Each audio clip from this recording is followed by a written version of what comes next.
నమస్తే వెంకటకృష్ణ గారు.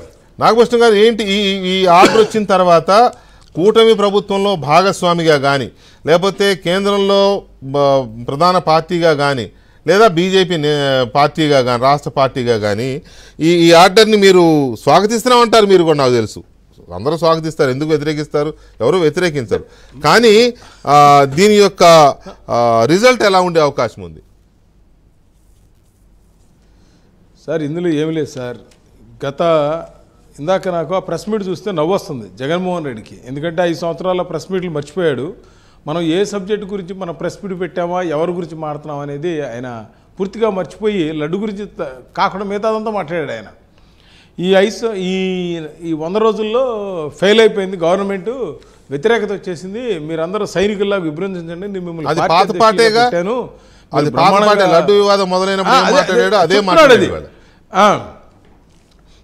నేను ఇంకోటి కూడా అన్నాడండి. చంద్రబాబు నాయుడు అన్ని అబద్ధాలు చెప్పాడు, సూపర్ 6 అమలు పరచలేదని.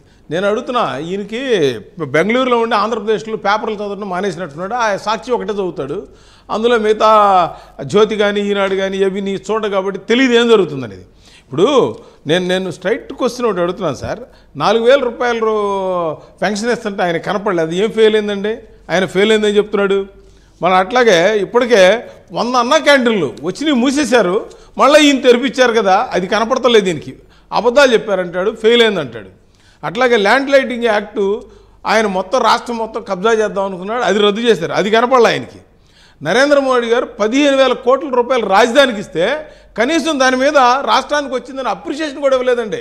అపోజిషన్ వాళ్ళు కూడా రాష్ట్రానికి వస్తే ఏం చేస్తారంటే మా రాష్ట్రానికి మంచి చేశారండి అని అంటారు, ఎందుకంటే ఆయన అట్టాగా 3 రాజధానుల్లో ఉన్నాడు కాబట్టి. అట్లాగే పోలవరానికి ఆయన మొత్తం పడగేసి నాశనం చేస్తే దానికి 12,500 కోట్లు ఇచ్చింది, అది కనపడలా. ఇదంటే అబద్ధాలు అంటాం ఆయన చెప్పేది. అట్లాగే 7 ప్రాంతాలని ఉత్తరాంధ్ర కానీ రాయలసీమని 7 ప్రత్యేక ప్యాకేజీ డబ్బులు ఇచ్చారు, అది కనపడలా ఆయనకి.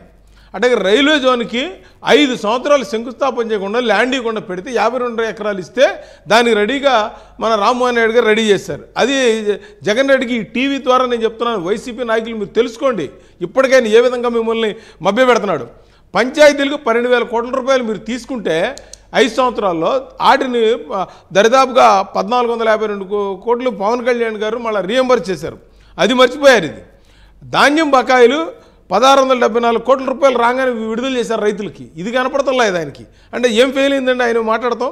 ఆరోగ్యశ్రీకి 1,600 కోట్లు పెండింగ్ పెట్టి వెళ్తే 700 కోట్లు డబ్బులు పే చేశారు. అదేవిధంగా అదంతా మనం కాదు, ఆయన దగ్గర ఉన్న ఒక్కొక్క వాటన్నిటికీ కాదు మీరు లడ్డు సుప్రీంకోర్టు ఆర్డర్ వీటి నేపథ్యంలో ఇవ్వాల్సిన అవసరం లేదు నాకు తెలిసి. ఆయనకి ఎంత చేసినా కనపడదు. కాదు సార్, వాళ్ళ పరిస్థితి ఎలా ఉందంటే సార్, ఆయన మీరు ఫెయిల్ అయిందనే దానికి తప్పితే లడ్డు గురించి తక్కువ మొక్కలైన 2 లైన్లో మాట్లాడాడు. ఇప్పుడు మీరు అబ్జర్వ్ చేయండి, నేను ఒక పాయింట్ చెప్తాను. ఇప్పుడు ఆ ఎంపీని రఘురామరాజును కొట్టారు అంటే ఇక్కడ నందిగం సురేష్ని కూడా అరెస్ట్ చేసి కొట్టలేదనా? అదే ఫెయిలా? నేను అడుగుతున్నా. సుధాకర్ లాంటి దళితుని